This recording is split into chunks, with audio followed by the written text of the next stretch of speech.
Le Premier ministre a fait du logement une des priorités de son gouvernement. Vendredi dernier, le projet de loi relatif au développement de l'offre de logements abordables a été présenté en Conseil des ministres. Il vise à apporter des réponses à la crise traversée par le secteur avec une réforme en profondeur du logement social. Pour en parler, je reçois Catherine Moguin-Sicard. Bonjour. Bonjour. Vous êtes présidente de Limoges Habitat et adjointe au maire de Limoges en charge de la rénovation urbaine. En quelques mots, que prévoit cette loi? Si elle est appliquée, qu'est-ce qu'elle va changer? Alors, ce n'est pas vraiment une nouvelle loi, c'est une modification et un allègement de ce qu'on pourrait dire des contraintes de la loi SRU, qui était une loi promulguée en 2000 à peu près par le gouvernement Jospin. Qui prévoit des taux de logements sociaux dans les communes. Alors, qui impose un taux de logement social dans les communes, et on appelle ça, c'est la fameuse loi SRU, Solidarité et Renouvellement Urbain.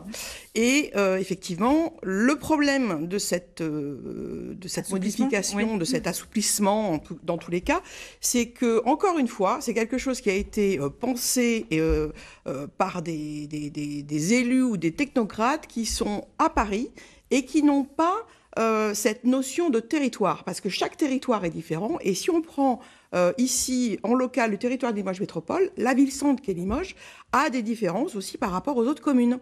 Alors, par exemple, ça prévoit de durcir les règles pour les locataires les plus aisés. Est-ce que c'est une fausse bonne idée, d'après vous ?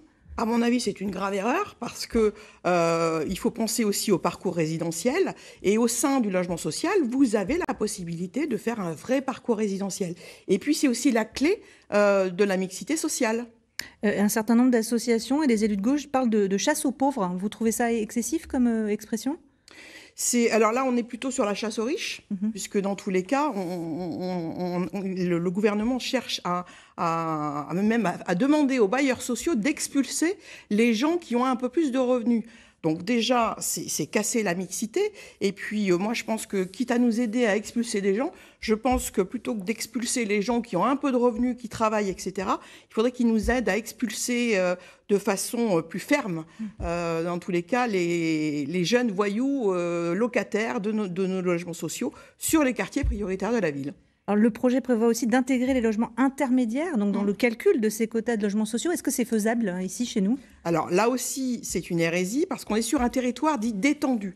C'est-à-dire que l'accès au logement est assez facilité, contrairement à Paris, Marseille ou même encore Bordeaux.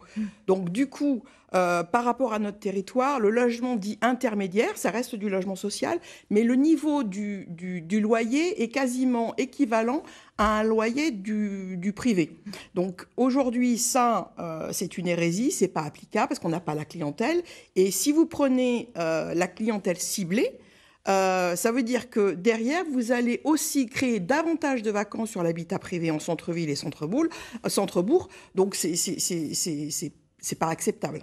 Merci beaucoup, Catherine Moguin-Sicard, d'avoir répondu à nos questions en direct ce midi. Vous restez avec moi, faites vos jeux.